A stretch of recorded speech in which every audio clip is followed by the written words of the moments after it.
हरे कृष्णा। आपका फिर से स्वागत है उपनिषद कक्षा में। आज हम लोग 20वें दिन में हैं, तो आज हम लोग का मंत्र नंबर है 17। तो हम लोग बहुत नज़दीक हैं इसको समाप्त करने की ओर से। तो आज सेकंड लास्ट मंत्र है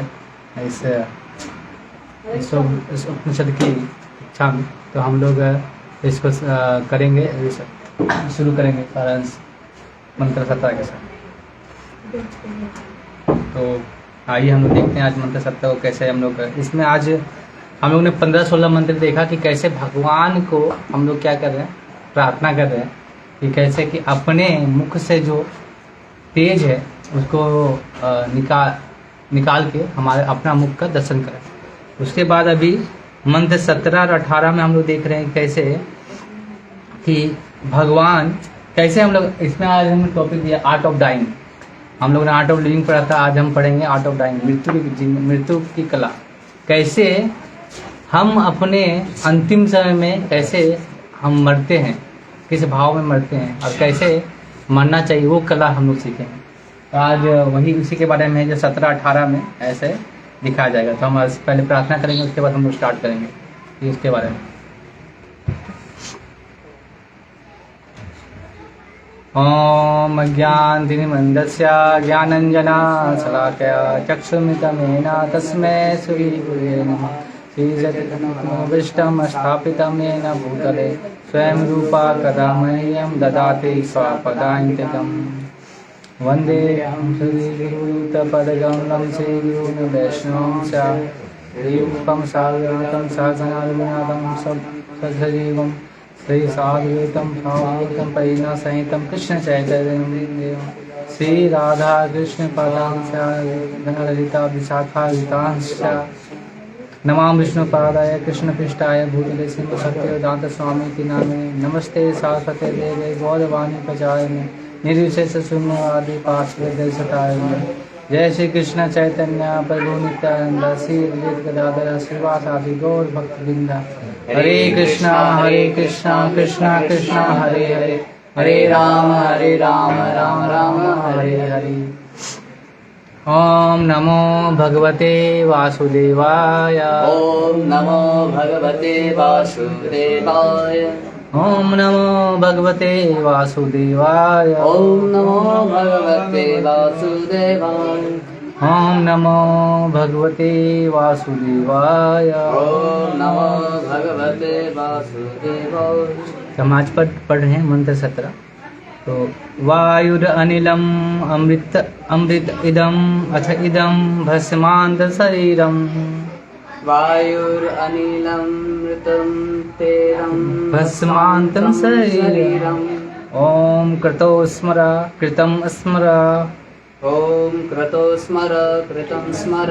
कृतो स्मर कृतं स्मर। क्रतो स्मर कृतं स्मर। आयुरनिलम अमृतम इथेदम भस्मान्तं शरीरम। वायुरनिलममृतं वितेधं भस्मान्तं शरीरम्। ओम कृतो स्मर कृतं स्मर। ओम गतो स्मर कृतं स्मर। कृत स्मर कृतं स्मर। गतो स्मर कृतं स्मर। तो शब्दार्थ बोलते हैं इसमें। वायु प्राण वायु जो इसकी बात कर रहे हैं, प्राण वायु की बात कर रहे हैं, जिसमें हमारे शरीर में प्राण वायु की, उसके बारे में बोलते हैं। अनिलम वायु का पूर्ण कोश। तो अमृतम अविनाशी है अमृत के प्रति। अथ अब इदम या भस्मांत भस्म हो जाने पर, मतलब जब प्राण वायु के पूर्ण कोश, मतलब जैसे बाहर निकलते प्राण वायु जो इस वायु के अंदर मिल जाती है, तो कैसे भस्म हो जाती है उसके बारे में। शरीरम शरीर, ओम है भगवान कहता है समस्त यज्ञों के भोक्ता, मतलब सभी यज्ञों के समस्त, मतलब उनको प्राप्त, मतलब उनको जो प्राप्त होता है उनको बोलते हैं भोक्ता है। स्मरण कृपा स्मरण करे जो मैंने आपके लिए किया है, जो चीज सेवा किया है, यज्ञ मतलब जो आपको मैंने भक्ति में सेवा किया है उसको याद रखें। कृतम मैंने जो कुछ किया है, इस कृपया स्मरण करे। कृता है परम भोक्ता, मतलब आप सभी चीजों के क्या है, परम भोक्ता आप ही हैं। अस्मा कृपा स्मरण करे कृतम जो कुछ मैंने आपके लिए किया, स्मरण कृपा स्मरण करे। तो बार बार वो मतलब बोल रहे हैं कि जो मैंने आपके लिए किया है, इसमें हम लोग क्या कर रहे हैं, प्रार्थना कर रहे हैं कि मैंने जो आपकी भक्ति में सेवा की उसको आप कृपया, जब मैं अंतिम समय में जब ये प्राणवायु निकल जाती है ना, प्राणवायु निकलती तब हमारा शरीर छोड़ते ना, तो उसको जब निकलने का टाइम मुझे याद आए, आप मुझे याद रखें, मुझे को स्मरण दिलाएं कि मैंने जो आप किया, कि मैंने जब जो चीज़ किया आपके बारे में। जैसे हम मरते हैं तो हमारे सामने चलती है ना फिल्म, जो हम लोग ने जीवन में किया वो फिल्म चलती है, जो जो हम लोग ने किया है। तो जहाँ पे हमें जिस भाव में हम रुकते हैं तो उस भाव का हमको शरीर प्राप्त होता है। तो उसके बारे में चर्चा करें। तो हमें क्या है कि हमें याद नहीं हो सकता, मतलब हम अपनी तरफ से कितनी कोशिश करें कि याद ना हो, लेकिन हम भगवान के प्रति जो भी करते हैं तो भगवान को याद रहता है। तो भगवान से इसलिए प्रार्थना करके आप स्मरण रखें कि जब मैं शरीर छोड़ूँ तो मुझे स्मरण दिलाएं कि मैं आपकी भक्ति में सेवा किया, तो उस भाव में मैं शरीर छोड़ूँ तो मैं उससे शरीर को प्राप्त कर पाऊँ, क्या करें। तो आज हम लोग जो पढ़ेंगे इसके बारे में है कि भक्तिमय आचरण को क्या करना है, क्रियाकलापों का स्मरण कीजिए, जो हमने किया है उसको स्मरण कराइए और भौतिक अस्तित्व को खत्म होने दीजिए। मतलब जो भौतिक अस्तित्व मेरा शरीर है उसको समाप्त कीजिए और मुझे आध्यात्मिक शरीर के बारे में बताइए, आध्यात्मिक शरीर को दीजिए। तो आज हम लोग 3 मुख्य बात पढ़ेंगे। इसमें क्या है, पहला है कि भौतिक शरीर किस प्रकार मृत्यु को रूप में लांघना, मृत्यु के जो है रूप को कैसे लांघेंगे, कैसे पार करेंगे उसके बारे में।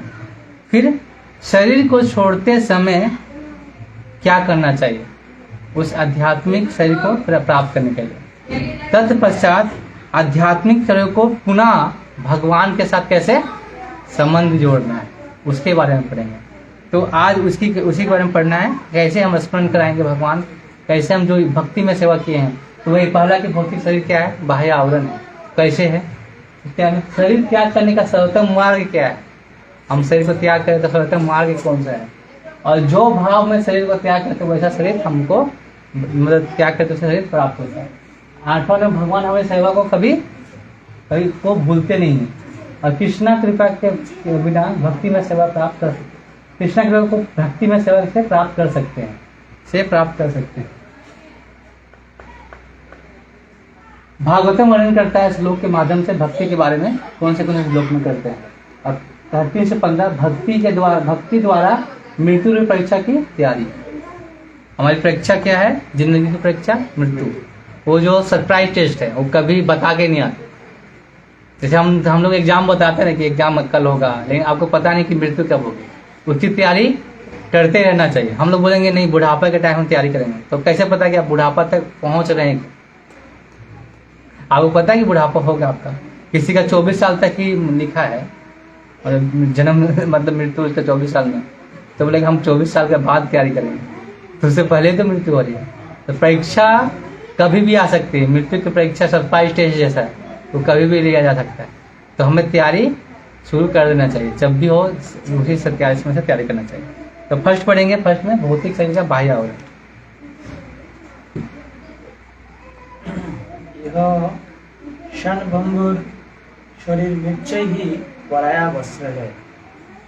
भगवद गीता में स्पष्ट कहा गया है कि इस भौतिक शरीर के विनाश हो जाने पर जीवात्मा नष्ट नहीं होता, न ही वह अपनी पहचान होता है। जीवात्मा का कभी निराकार या निर्विशेष नहीं होता। प्रत्युत भौतिक वेद जो है वह आकारहीन होता है और वह अविनाशी पुरुष के रूप के अनुसार आकार ग्रहण करता है। कोई भी जीव मूलतः निराकार नहीं है, जैसा कि अल्पज्ञानी गलती से मानते हैं। यह मंत्र इस तथ्य की पुष्टि करता है कि भौतिक शरीर के विनष्ट होने के बाद भी जीव का अस्तित्व बना रहता है। तो इसके बारे में बता रहे हैं कि जीव का अस्तित्व हमेशा बना रहता है। जीव का मतलब उसके आत्मा, जैसे क्षणभंगुर क्या है, ये भौतिक शरीर है, और लेकिन जो आत्मा है हमेशा शाश्वत है, वो कभी समाप्त नहीं होता। तो वो क्या करते हैं, बार बार बदलते रहते हैं, वो शरीर के बदलते रहते हैं। उसके प्रपात एक बार ऐसे बोला जाता है कि ऐसे बोला गया कि जीव आत्मा स्वरूप है, आत्मा उधर बदलती है, आत्मा मतलब शरीर बदलती है, आत्मा एक समान रहता है। जो लेकिन कोई कोई बोलते हैं ना कि जो वैज्ञानिक बोलते हैं कि हमारा जो शरीर कैसे बना है, रासायनिक तत्वों से बना है, केमिकल कंपोजिशन से, केमिकल वगैरह से बन के हमारा शरीर बना है, उसके बातें बना है, तो उसके बारे में बोलते हैं। तो हमें क्या है, हमें तो कुछ नहीं, रासायनिक तत्व से बना है। तो जब रसायन खत्म हो जाता है तो फिर हम लोग, जब रसायन का कुछ क्रिया खत्म हो जाता है तो फिर वो उसका सर्वनाश हो जाता है। तो लेकिन ऐसे इस तरह से, जैसे कि हम मान सकते हैं कि कपड़ा है, जैसे कपड़ा है उसमें हम पहनते हैं तब ये कपड़ा ऐसे ऐसे चाहे हो रहा है ना, ऐसे चल रहा है, ऐसे कर रहा है, जैसे हम लोग चला रहे हैं। उसी प्रकार जो हमारा शरीर है उसमें क्या, जो आत्मा है उसमें इंटर करती है, तभी वो शरीर क्या है, कार्यवान होता है, सजीव रूप में काम करता है, एक्टिवेट होता है। तो उसी प्रकार जैसे हार्डवेयर है उसमें सॉफ्टवेयर जैसा डालते हैं, तब सॉफ्टवेयर से वो क्या चलते रहता है। तो बीज रूप में जैसे होता है ना, बीज रूप में जैसे कोई चीज है, बीज रूप में दिखता नहीं है, लेकिन उसमें बीज रूप में वो कितना बड़ा पेड़ बनता है, बीज के रूप में ध्यान करते हैं। तो ये शरीर क्षणभंगुर है, लेकिन जो हमारा आत्मा है हर वक्त अविनाशी है, कभी वो समाप्त नहीं होता।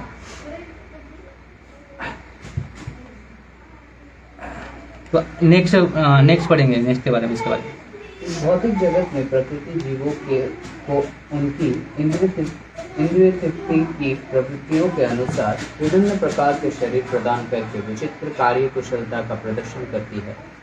जो जीव मल का स्वाद लेना चाहता है उसे ऐसा शरीर प्रदान किया जाता है जो मल खाने के सर्वथा उपयुक्त हो, जैसे कि शुगर का।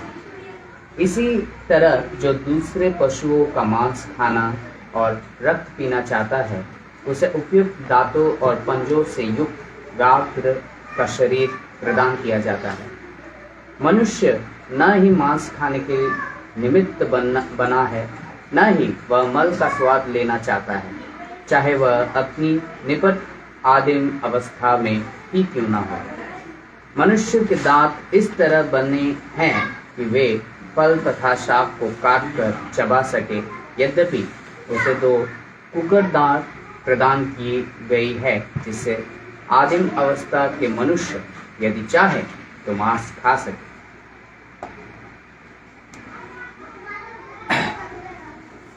तो ये इसके बारे में बोलते हैं कि जो भौतिक केलर टेलर, जैसे हम लोग इच्छा अनुसार हमको शरीर प्राप्त होता है, जैसे हम लोग कर्म करते हैं, इच्छा करते हैं जिस भाव में, जैसे हम लोग टेलर के पास जाते हैं ना, सिखाते हैं, कभी बोलते हैं एक सफाई सिल के दो, कोई बोलता है धोती कुर्ता सिल के दो, पैंट सिल के दो, अपनी इच्छा अनुसार हम लोग बोलते हैं ना।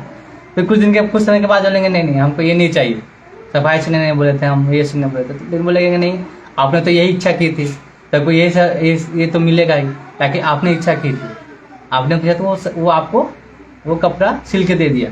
उसी प्रकार हम लोग भी इच्छा करते हैं कि मुझे मांस खाना है, दिए ना कुकर शुकर, जो मल खाना, तो कुकर का शरीर मिला है, अब मल खाओ, बिष्ठा खाओ, उसके लिए वो शरीर प्राप्त है। तो जैसे आप शरीर के तो मांस खा रहे हैं तो उसका शरीर को वैसा शरीर मिलता है, जैसे वो पशु मांसाहार जो जीव हैं उनका शरीर प्राप्त होता है कि आप उनसे मांस खाने के प्रति, मांस अगर खाना चाहते हैं तो वैसा शरीर आपको प्राप्त होगा। तो उसके लिए होता है, जैसे लोग बोलते हैं कि हमारा जो एक कैनाइल टीथ होगा ना, कैनाइल टीथ बोलते क्या, कैनाइल टीथ, जो मांस खाने के लिए, चिड़ने फाड़ने के लिए मिला है, तो हम लोग भी मांसाहारी हुए। तो ऐसा नहीं है, वो मांसाहारी से उसका उतना तो हम लोग अगर कच्चा मांस को चीरने की कोशिश करेंगे तो चीरेगा, वो उतना स्ट्रोंग नहीं होता, वो हम लोग चीर नहीं सकते।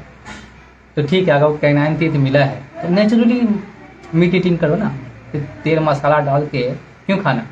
तुम जाओ, जैसे झपट के जानवर खाते हैं, मारते हैं, वैसे मारो, और अपने दांतों से क्या करो, उसको पूरा तरह से चीर के खाओ नेचुरली, तब ना हो। नेचुरली मिला है तो नेचुरली चीज़ खाना चाहिए ना। आप फिर क्यों उसमें तेल मसाला वगैरह डाल के क्यों खाते हैं, पका के क्यों खाते हैं। तो ये हमारा जो दांत है, ये शाकाहारी भोजन करने के लिए मिला है, ऐसा नहीं कि हमें मांसाहार करना है। तो एक बार ऐसा हुआ कि एक सवाल पूछा, मतलब जयदूत महाराज थे, तो उनको बोला कि अगर कहीं ऐसा जगह हो जहाँ पे कुछ खाना का ना मिले, वहाँ मांस ही मिले, तो क्या करना चाहिए।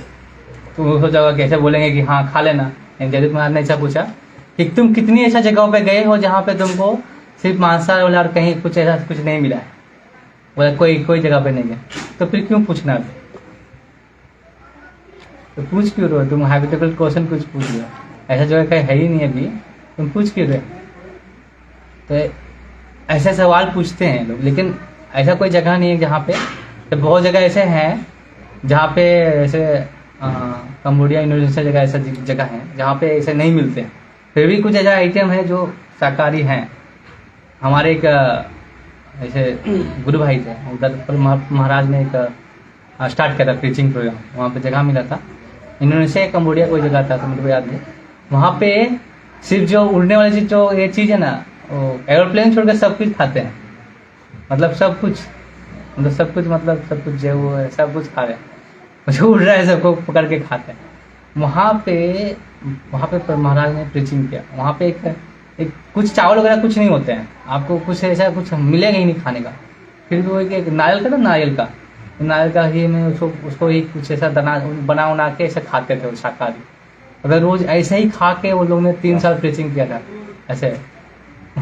तो ऐसे उन्होंने प्रीचिंग किया, तो वहाँ भी आपको मिल जाते हैं प्रसाद। तो वैसे एक बार प्रभुपाद को तमालकृष्ण महाराज वो बोला था कि आप चाइना जाओ, तो चाइना जाओ बोलते हैं कि मैं, तो बोलते महाराज बोलते हैं कि नहीं मैं नहीं जाऊँगा, वहाँ पे मांसाहार करते हैं, वहाँ पे प्रसाद मिलेगा कि नहीं। तो बोलते हैं ईट मीट बट प्रीच करो। लेकिन ऐसा नहीं कि वो मीट खाएं, लेकिन वहाँ पे मिल गया प्रसाद। तो वो ऐसा नहीं है कि वो बोलते हैं कि प्रचार करना जरूरी है, लेकिन वो क्या आपको प्रसाद मिल जाते हैं, आपको कोशिश करनी। प्रभुपाद जब न्यूयॉर्क में जब प्रीचिंग स्टार्ट किया तो वहाँ ऊपर में मांस था, नीचे अपना आलू पका के रखते थे। अब लीलामृत पढ़ोगे तो पता चलेगा वो प्रीचिंग कैसे करते थे। वो खाना अपना भी वो भी वही उस पर रखते थे, ऊपर में मीट रहता था, नीचे वो, फिर भी उन्होंने प्रचार किया। तो आपको सब हर जगह आपको वो प्राप्त हो जाता है। भगवान ने सबके लिए ऐसा बना के रखा है। तो हमको नहीं मिला है वो शरीर, तो हमें उसका यूज नहीं करना, नहीं तो फिर अगले जन्म में वो शरीर प्राप्त होगा। जिस शरीर से आप चाहते हैं कि आप मांस खाना चाहते हैं तो वैसा शरीर प्राप्त होगा, तो उस शरीर में प्राप्त होता ऐसा हो। हमारे शरीर कर्म इंद्रियां हैं, तो अगर आप कुछ भी कर्म करेंगे तो उसका फल आपको भोगना पड़ेगा। इसलिए हमें इससे बचना चाहिए। हरे कृष्ण। अभी 3rd वाला पढ़ेंगे।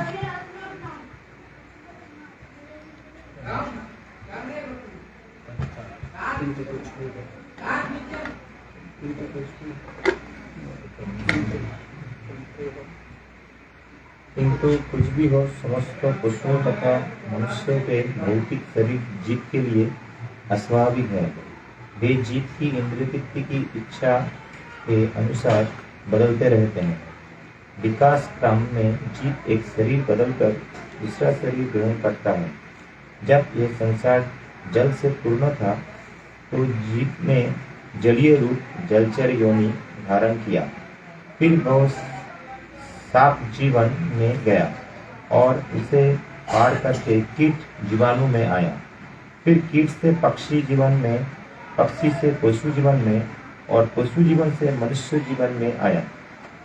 यह मनुष्य रूप जब आध्यात्मिक ज्ञान की चेतना से पूर्ण हो जाता है तो यह उसका सर्वाधिक विकसित रूप होता है। इस मंत्र में मनुष्यों की इतना भी रखते हैं, इसके बाद हम पढ़ करते हैं। तो अभी बता रहे हैं, अभी लग रहा है डार्विन सिद्धांत जैसा, वो डार्विन कोई वैज्ञानिक लोग बोलेंगे तो मैंने जो डार्विन सिद्धांत बताया था वैसा ही बता रहे हैं। तो ऐसा नहीं, इसमें बता शरीर, वहाँ पे डार्विन सिद्धांत क्या बताता है, यही शरीर बदल जाता है, मतलब मनुष्य शरीर तो वो बदल जाता है। वो ऐसा नहीं, ये बता रहे हैं कि एक शरीर त्याग करके फिर दूसरा शरीर, हम लोग को वैदिक से क्या बता रहा है, एक शरीर त्यागता है फिर दूसरा शरीर प्राप्त होता है। तो पहले क्या होता है, विकास क्रम में एक शरीर बनकर दूसरा शरीर, जैसे कोई संसार में जलमग्न जीव बनते हैं। उसके बाद क्या है, फिर जल योनि में फिर शाक जीवन मतलब शाक सब्जी का जीवन, सब्जी वगैरह वृक्ष वगैरह का जीवन मिलता है। उसके बाद कीट जीवाणु कीट जो बनते हैं ना, वो जीवाणु का बैक्टीरिया। फिर कीट से पक्षी जीवन मिलता है, फिर पक्षी जीवन से पशु जीवन और पशु जीवन से मनुष्य जीवन। ऐसे विकास चक्र चलता है। तो हमारा विकास चक्र ऐसे है। तो लोग वैज्ञानिक लोग ने कि यार कुछ तो ये लोग क्या कर रहे हैं, सपोर्ट कर रहा है जैसे बोलते हैं डार्विन सिद्धांत कि ये शरीर बदल के वो शरीर बदलता है, और ये शरीर, तो शरीर बदलने के बाद कहीं बोला कि हमारा क्या है कि वो एक शरीर त्यागता है पहले, उसके बाद दूसरा शरीर त्याग मिलता है उसको, उसे कर्म करने का। लेकिन डार्विन के सिद्धांत में ऐसा नहीं है, वो मनोधर्म है।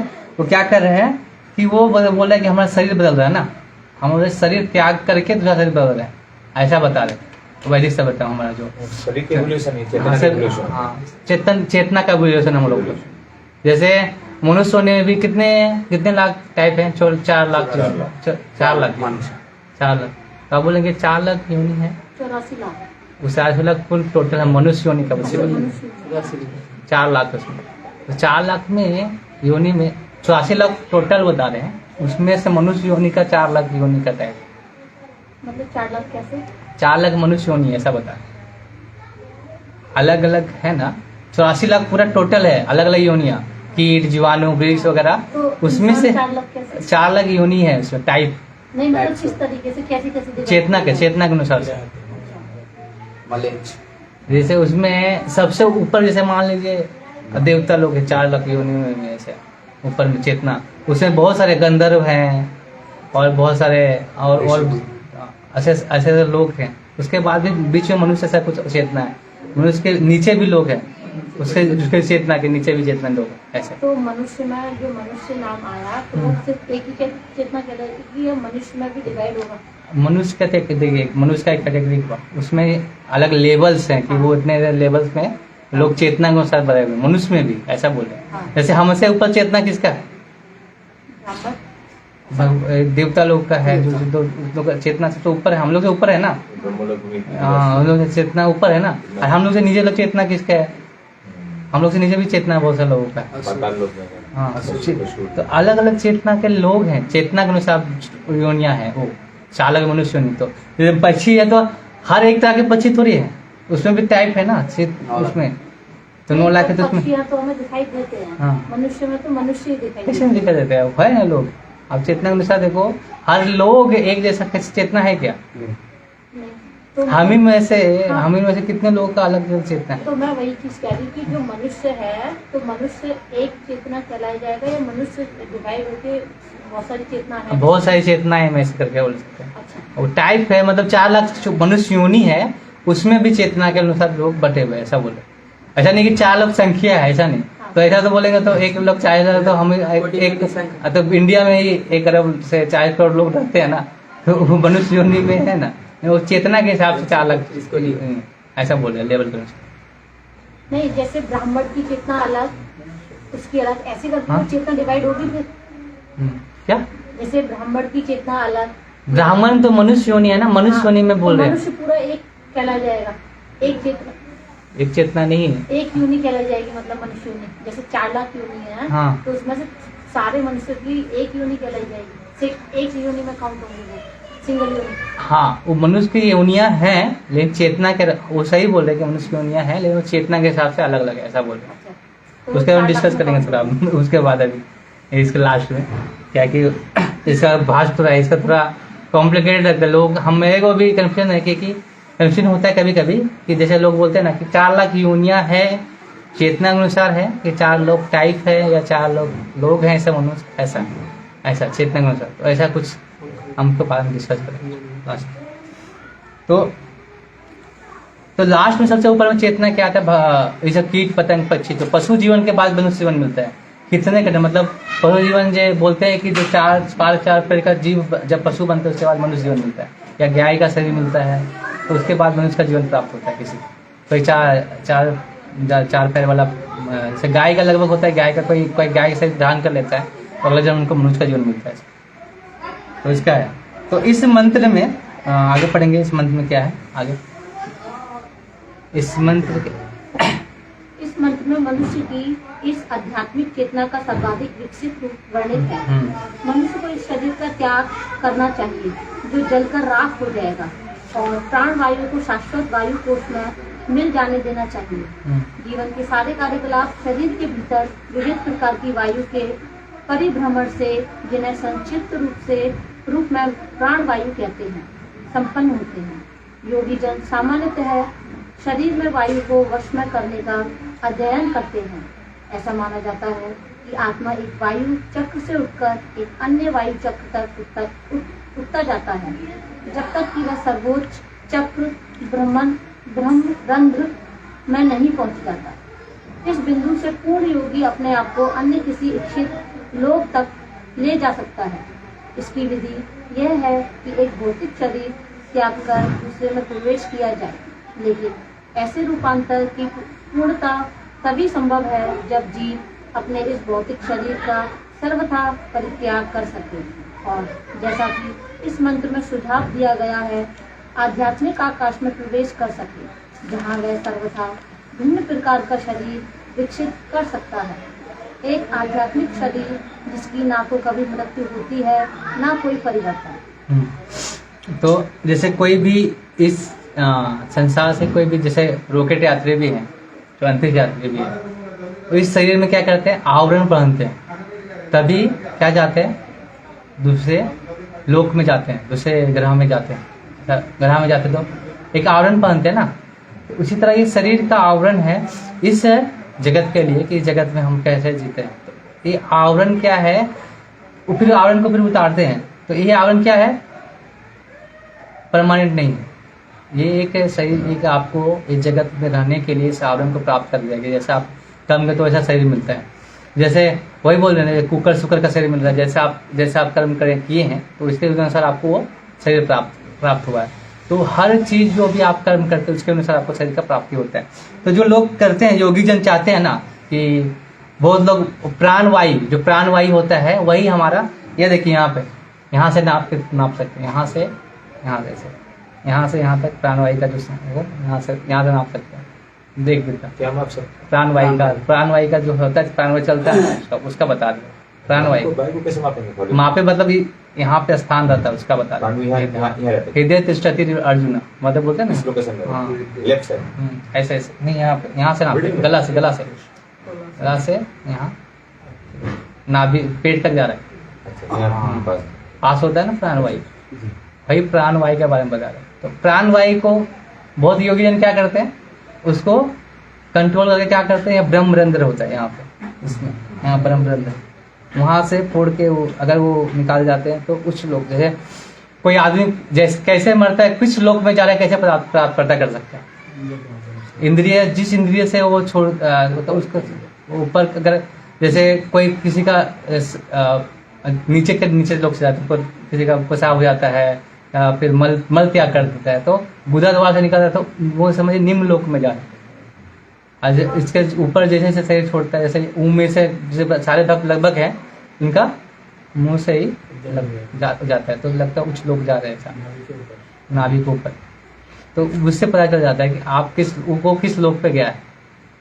तो वो प्राणवायु है, प्राणवायु छोड़ने से ही प्राणवायु वही है जो हमारे शरीर में भ्रमण करता है, गमन करता है, वही हमें रखता है, हमें वही प्राणवायु के बारे में।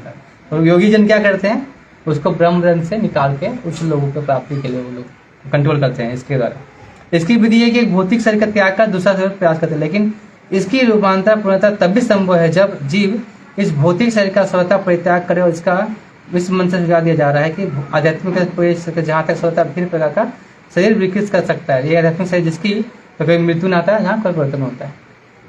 तो वो क्या बोल रहे हैं कि कब प्राप्त होगा, जब इस भौतिक शरीर का त्याग करेंगे तब दूसरा शरीर प्राप्त होगा। इसी शरीर में हम लोग नहीं जा सकते। पूर्णतः कब संभव है, जब इस शरीर का त्याग करेंगे, और वही आध्यात्मिक शरीर है हमको प्राप्त होता है जहाँ पे हमारा सर्व का स्वरूप है। अब हम ये पूछना चाहते हैं कि आपको पता है कि मेरा स्वरूप वहाँ पे इंसान का ही होगा, ऐसा नहीं। ये आप ऐसा सोचते हैं कि आध्यात्मिक जगत में हम जाएंगे तो हमारा स्वरूप इंसान जैसा ही, मतलब जैसा हमारा शरीर है वैसा ही है, ऐसा नहीं है। हर जीव का हर स्वरूप है वहाँ पे, सब चिंतामणि बोलते हैं ना, चिंतामणि है पूरा वो जगत में, जितने भी जगत में गोलोक वृंदावन है, तो हर चीज वहाँ चिंतामणि है। तो ऐसा नहीं कि आप इंसान ही बने, लेकिन जो भी बनेंगे आपको हर चीज का आनंद प्राप्त होगा। जैसे सुखदेव गोस्वामी वहाँ किस रूप में, वो तोते के रूप में, और राधा रानी के तोते के रूप में, सुख बोलते ना, क्या बोलता है तोता, हाँ तोते के रूप में हो वो कथा में। यहाँ पे आकर सुख गोस्वामी बन के वो भागवतम सुना। तो प्रभु जी पहले वो सुखदेव थे, सुखदेव वो तो वो इस यहाँ पे आए हैं, वो ऐसे असली स्वरूप वहाँ पे सुख तोते के रूप में है, वो आध्यात्मिक स्वरूप उनका। अच्छा। तो वो हर जीव का अपना अपना हम लोग का आध्यात्मिक स्वरूप है वहाँ पे। और तब पता चलेगा जब उस आप आत्मा का स्वरूप को जब आप पूर्ण हो जाएंगे, जब शुद्ध भक्ति करेंगे, तब पता चलेगा आपका असली अंत क्या स्वरूप क्या है उसके बारे में। तो वही भक्ति के माध्यम से प्राप्त कर सकते हैं। तो इस शरीर को त्यागना पड़ेगा। आप सोचेंगे इसी शरीर से में जाना है, ऐसा हुआ है कि शरीर में गए हैं, कौन गए पता है? यही शरीर में तुकाराम महाराज। तुकाराम महाराज पहले व्यक्ति हैं कि इसी शरीर में गए हैं। तुकाराम महाराज लेकिन तुकाराम महाराज को लेने आया था ना, वो पुष्पक मतलब ऊपर से लेने आया था विष्णुदूत को, उसको उसी से वो पेड़ अभी भी है वहाँ पे।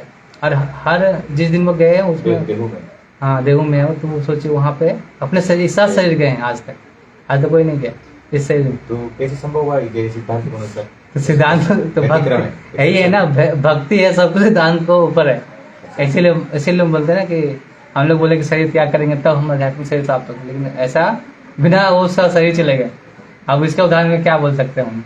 भक्ति ऐसे माध्यम है, स्पिरिचुअल हो गया भक्ति, मतलब हम भक्ति उससे परे हो गया, पता नहीं सही।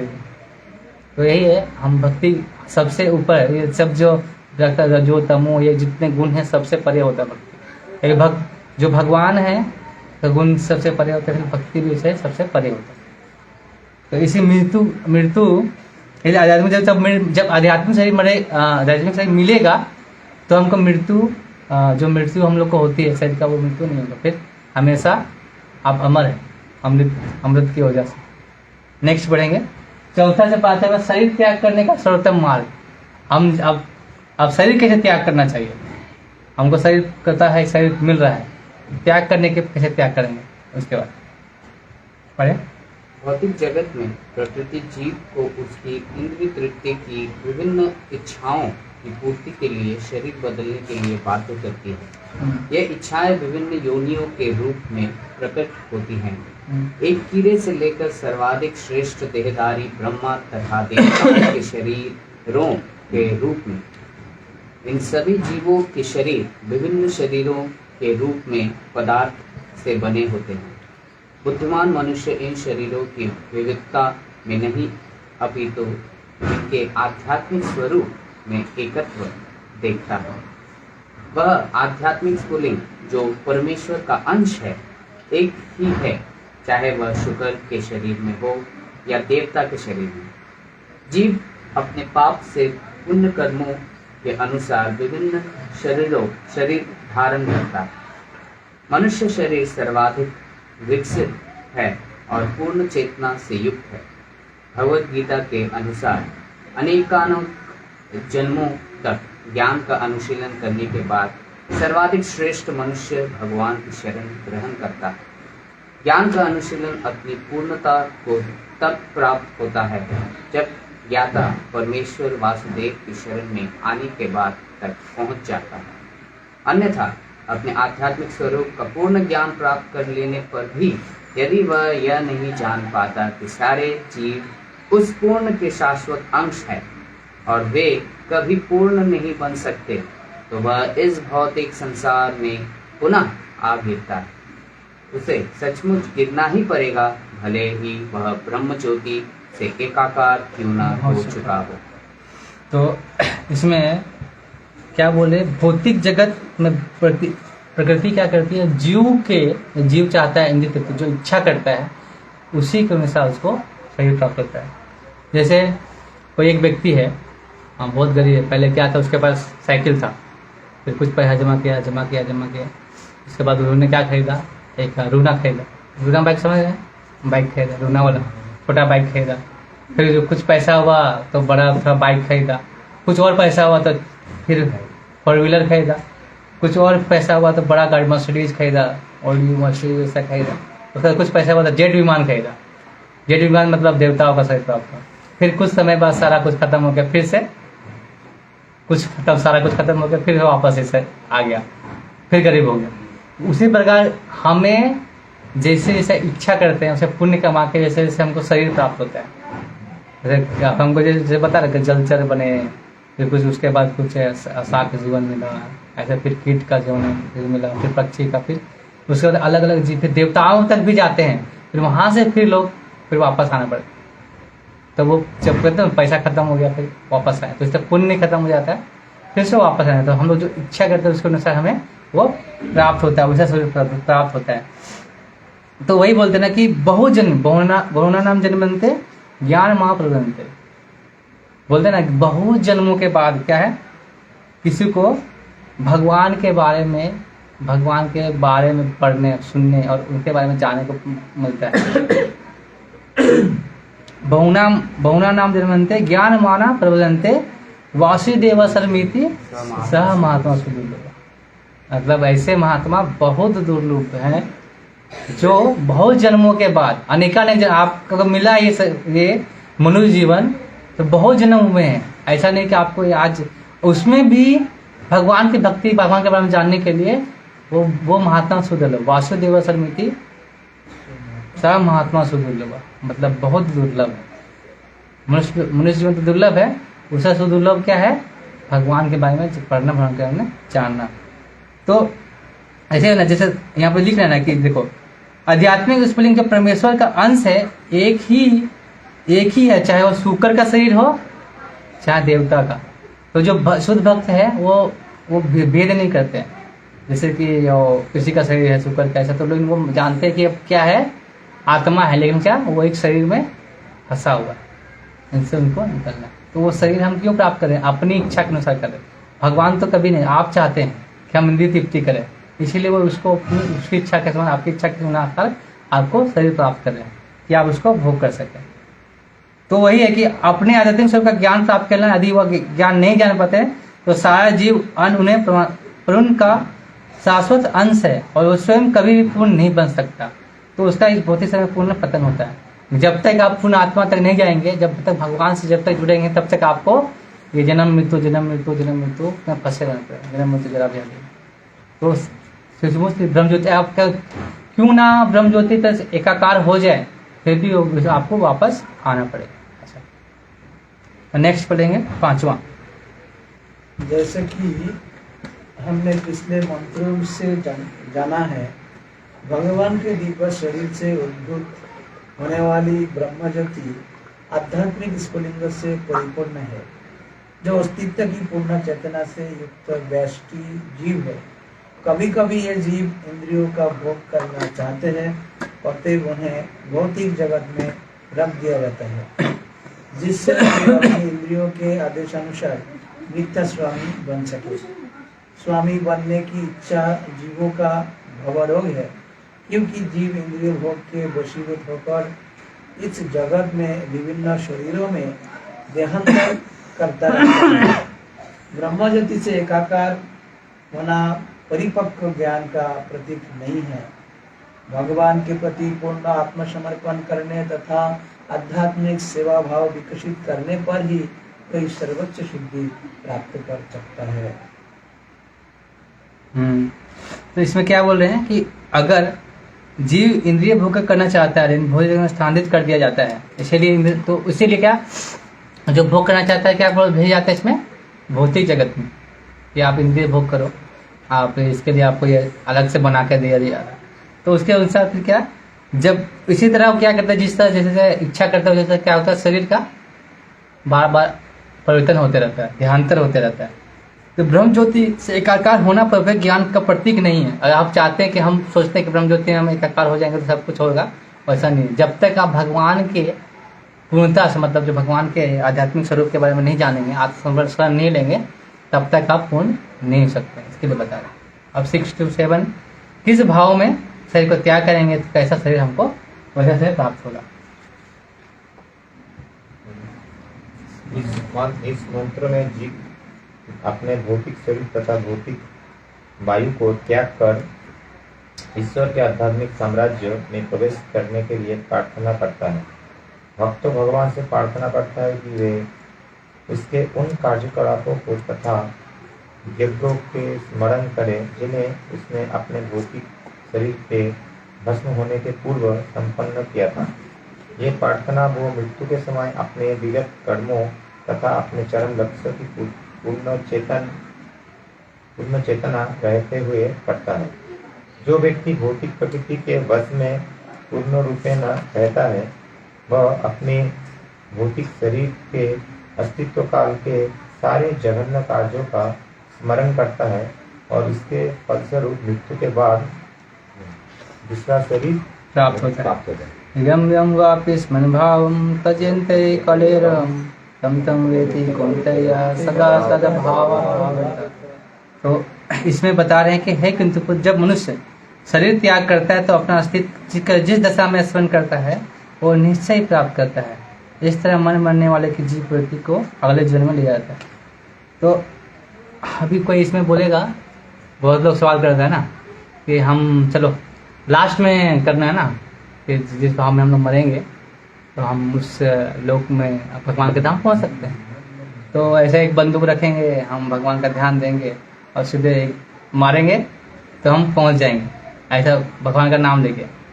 तो ऐसा नहीं, जिसमें वो कंडीशन अप्लाई लिखा है, क्या लिखा नीचे लिखा हुआ है सदा तद भाव भावने का, मतलब जो सदा मेरे भाव में मेरे स्मरण में रहता है। वो नहीं बोल रहा है कि तुरंत आप लास्ट में ऐसे करोगे तो निकल जाओ। तो वैसा नहीं होता कि आप, तो लोग सोचते हैं कि तो जब भी कोई मरता है वही बोलते हैं फिल्म चलते हैं ऐसा, वो आपके जीवन की पूरा फिल्म। लोग बोलते हैं ना कि रथ यात्रा में जो कोई भी एक जो क्या बोलते हैं वो रस्सी खींच करता जन्म मृत्यु में नहीं आता। तो शुरू में जब सबको बताया जाता है कि हमें रथ यात्रा खींचना चाहिए तो जन्म मृत्यु, तो कि जब मरेंगे तो वो सामने अगर वही आ गया तो हमारा तो कार्य सफल हो जाएगा। तो और वो हम लोग वैसी में क्या करते लगे रहते, लेकिन क्या है उसमें बहुत आनंद आता है कि हर साल हम इंतजार करते हैं कि हम रथ यात्रा खींचेंगे। लेकिन क्या है जो हमें मन है ना, मन वो सबलीम चीज़ है, जो अच्छी चीज़ों को भी क्या रूटीन बना देता है। फिर वो 1-2 साल के बाद बोलते हैं यार हाँ करते हैं ऐसे भक्ति को, फिर ये क्या रूटीन की तरह ले लेते हैं। ये हम लोग को बताएगा कि भगवान का दर्शन करना चाहिए रोज सुबह उठ के, तो हमको एक रूटीन की भांति मन कर देता है। और वही चीज़ क्या है आप जो रोज करेंगे वही लास्ट में हो। इसीलिए कभी आपको लगता है कि हम बोर हो रहे हैं कि ये चीज़ में कि कुछ समय के बाद लगता है, सबको आता है मन में कि मैं क्या कर रहा हूँ, ये सही है कि मतलब ये चीज़ें मेरे साथ जो कर रहा हूँ उससे लोग पढ़ते, बहुत लोग आते हैं कि बोर हो जाते हैं। अब देखोगे बहुत लोग 20-30 साल भक्ति करके भी छूट जाता है, होता है कि नहीं? बहुत से लोग, तो क्यों होता है? सबके मन में ये सवाल आता है। बहुत लोग जब 2-3 साल 4 साल भक्ति कर लेते हैं तो मन में नहीं आता कि हाँ हम एक ही चीज़ क्यों करें, बोर लगता है। क्यों लगता है पता है? कौन बताएगा इसका जवाब? क्यों लगता है? टेस्ट क्यों नहीं मिलता, वही तो पूछ रहे, क्यों नहीं मिलता, बोर क्यों लगता है? अपराध तो एक है और दूसरा चीज़ क्या है और भी है। और सवाल सबके आंसर सही हो सकते हैं, मैं जो सुनना चाहता हूँ उसके बारे में बता रहा हूँ। बहुत सारे आपके अलग अलग क्या भोगने की इच्छा वो भी है। ये भौतिक जगत हमेशा चेंज होता और एक बहुत अच्छा चीज़ है वो, बहुत ये सब सारे आंसर सभी सही है आपके। यानी ये है कि हम लोग जो भी कुछ करते हैं ना, जो भी कुछ जब कुछ लगता है उसको भगवान संबंधी देखना है। 3 चीज़ में काम होता है ना, संबंध, एक प्रयोजन, और क्या उसके को एक दूसरा से अभिधेय, संबंध, अभिधेय और प्रयोजन में काम होता है। तो कोई भी चीज़ हम भगवान के संबंधित रूप से, हम लोग क्या देखते हैं उसको कार्य के रूप में देखते हैं। कार्य को हम भगवान के रूप में संबंधित नहीं देखते हैं। जब भगवान के संबंध के रूप में सब कार्य को हम देखेंगे तो वस्तु क्या रहेगी हमेशा, तब हमको उसमें रस आएगा। हम लोग क्या है ना उसको एक वैसे बहुत से लोग बहुत सारा प्रोजेक्ट किया, बहुत कुछ किया, लेकिन वो क्या है वो चीज़ देखते हैं आप। बहुत सारे जो भक्त हैं, जो प्योर डिवोटी, वो हर चीज़ को देखते हैं कि जो मैं कर रहा हूँ ये कृष्ण को अच्छा लगेगा कि नहीं, कृष्ण के लिए है कि नहीं। मतलब हमको प्रैक्टिस करना चाहिए उसके लिए, कृष्णा संबंध बनाने के लिए। तो वही भाव आएगा तब जब हम हर चीज़ को कृष्ण समझ। अगर हम एक ऐसे कुछ चीज़ को उठा के भी रख रहे हैं तो हमको प्रैक्टिस करना चाहिए कि कृष्ण के लिए क्या कृष्ण को अच्छा लगेगा कि नहीं लगेगा। प्रैक्टिस होना चाहिए, वही भाव लाता है। नहीं तो बहुत सारे लोग प्रोजेक्ट करते हैं, लेकिन फिर भी बहुत लोग अकाउंट गार्डन रहते हैं, 20 साल से कर रहे हैं, वो कुछ करते क्या करते हैं, ये थोड़ा सा पैसा निकाल के वो अपने डेवलपमेंट, ऐसा भी हुआ है, होता है ना। क्यों होता है? क्योंकि वो कार्य की तरह लेते हैं उसको, सेवा संबंध, वो हर चीज़ को कृष्ण कहते हैं। आप देखें महाराज लोग की हर चीज़ को कुछ भी बोलते हैं तो किसके संबंध में? कृष्ण के संबंध में, वो कृष्ण के लिए अच्छा होगा। तो आपको भी, हम लोगों को प्रैक्टिस कुछ करना चाहिए। इसीलिए हमें हमेशा कुछ भी करें ना, जैसे मैं यहाँ पे लेक्चर दे रहा हूँ तो मैं सोचूंगा मैं अपने लिए मैं फेमस होना चाहता हूँ या कुछ करना चाहता हूँ, इसके लिए दे रहा हूँ। नहीं, मेरा ये मतलब नहीं, मेरे को आप ना एक लोग सुने या कोई लोग सुने, मेरे को बस क्या है कि मैं कृष्ण के बारे में बोलना है, कृष्ण के संबंध में, ये सोच के मैं देता हूँ। तो ये क्या होगा, कृष्ण को अच्छा लग रहा है कि नहीं, कृष्ण के संबंध में बोल रहा हूँ कि नहीं, कृष्ण के संबंध में कर रहा नहीं। इसीलिए हमेशा ध्यान रखना चाहिए, कुछ भी कर रहे हैं तो हमको प्रैक्टिस होना चाहिए कि करना, वही प्रैक्टिस करना चाहिए कि कृष्ण के संबंध में कर रहेंगे। वही है ना, सदा भाव में, मतलब आप कैसे कर रहेंगे? आप बोलेंगे कि हम अंत समय में हम याद कर लेंगे ना, वही हमारा हो, तो लोग उसे बोलेंगे कि अजामिल ने तो ऐसा कुछ नहीं किया था, तो उसको कैसे मिल गया? इससे पहले इसका उदाहरण है कि अजामिल पहले तो ब्राह्मण था, पहले वो उसने विग्रह सेवा किया था, उसके बाद जब वो गलत रास्ते पे गया, फिर उसने अपने बच्चे का नाम नारायण रखा। वो सूक्ष्म रूप से भगवान नारायण का नाम जपता था, अपना बेटे का नाम, उसको नहीं पता था कि उसका नारायण नाम ले सकते जो कर्म है कट रहे हैं। तब लास्ट में जब विष्णुदूत और अमदूत आते हैं और लाइव लेक्चर सुनता है वो भागवतम का, मतलब ऐसा लेक्चर कोई नहीं सुनागा, उसके बारे में जब जानता है कि मैं क्या कर रहा हूँ, तो तुरंत क्या चले जाता है हरिद्वार, और वहाँ जाके 12 साल तक वो भक्ति करता है। उसके बाद उसको सही ऐसा प्राप्त होता है, फिर वो जाके भक्ति करके वो पहुँचता है। ऐसा नहीं कि वो उसको स्मरण नाम हुआ उसको मिल गया, नहीं मिला, उसको प्रयास करना पड़ा। तो आपको प्रयास करना पड़ेगा। अब ये नहीं कि लास्ट में हम लोग याद करें, लास्ट कैसे मुझे ऐसे कैसे याद होगा? आप इतना गलत काम लास्ट में वो याद कैसे आ जाएगा? इसीलिए हमेशा प्रैक्टिस करना चाहिए कि हम जो काम करें किसके लिए, कृष्ण संबंध से जोड़ के करना चाहिए। कृष्ण के संबंध से जुड़ रहा है कि नहीं, वो काम कृष्ण संबंध से है कि नहीं, तभी हम सफल हो सकते हैं। तभी हम जब शरीर का त्याग करेंगे तो उच्च लोक में उसके प्राप्ति कर सकते हैं। तो साधना पढ़ेंगे आगे।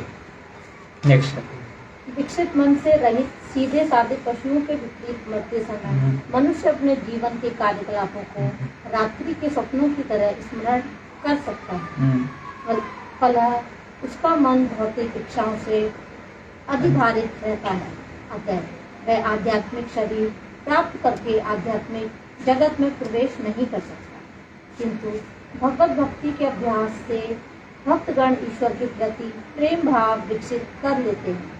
यदि भक्त को अपनी मृत्यु के समय ईश्वर की सेवा का स्मरण नहीं भी हो पाता तो भी भगवान उसे नहीं भूलते। ये प्रार्थना भगवान को भक्त के यज्ञों का स्मरण कराने के लिए की जाती है। किंतु यदि इस प्रकार से स्मरण ना भी कराया जाए तो भी भगवान अपने शुद्ध भक्त की भक्ति को नहीं भूलते।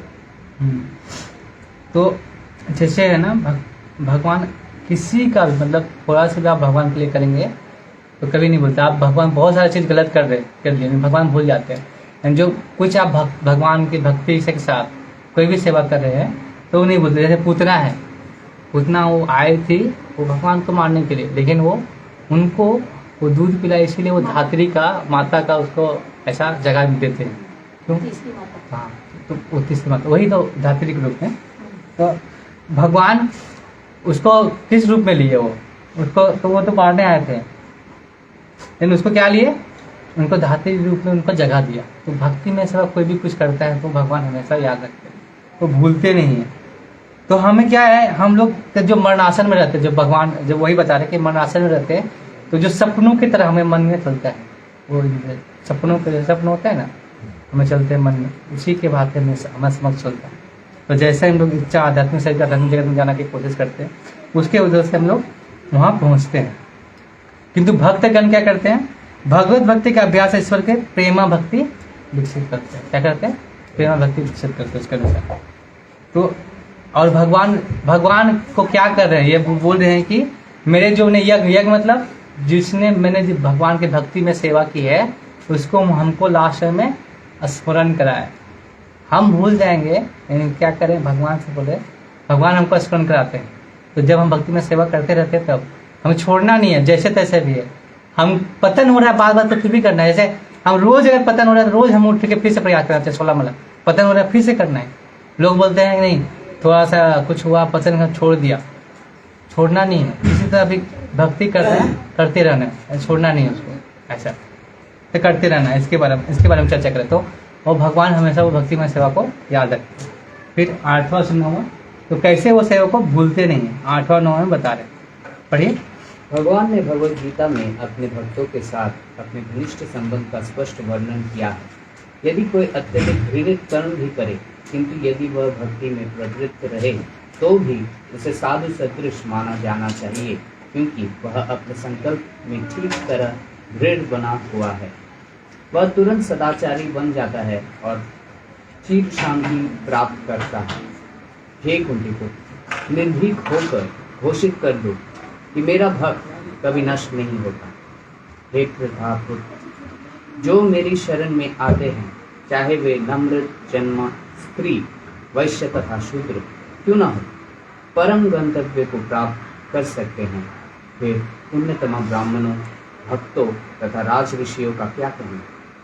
तुम अपना मन सदैव मेरी प्रेम भक्ति में लगाओ, मेरे भक्त बनो, मुझे नमस्कार करो और मेरी पूजा करो।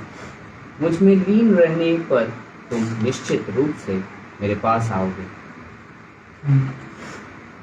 तो ये क्या बोल रहे हैं कि कोई भी, जैसे बोल रहे ना कि कोई भी, जैसे एक कृष्ण के कभी भी अपनी सेवा, मतलब कोई भी सेवा कर रहा है तो भूल नहीं रहे, उसी का हम चर्चा कर रहे हैं कि ये सब में क्या बोल रहे हैं कि कोई भी अगर भक्ति कर रहा है, साथ में बहुत लोग भक्त होते हैं, साथ साथ संसारिक फिल्म में देखते हैं, संसारिकता का प्रदर्शन भी करते हैं, जो संस्कृत जो फिल्म वगैरह का प्रदर्शन फिर देखते भी है, फिर भी वो क्या भक्ति कर रहे हैं, मतलब भगवान की भक्ति कर रहे, भगवान की माला जप कर रहे, तो वो उसको प्रयास करते रहना चाहिए। आज नहीं तो कल उनको प्रयास करने से वो उनको प्राप्त होगा। तो हमेशा भगवान देखते हैं कि भगवान वो कितना प्रयास कर रहा है अपनी भक्ति में। तो किसी चीज़ में, वो किसी चीज़ में भी हो, कोई भी निम्न जाति हो, कितना प्रयास कर रहा है, उसको वो हमेशा ध्यान रखते हैं।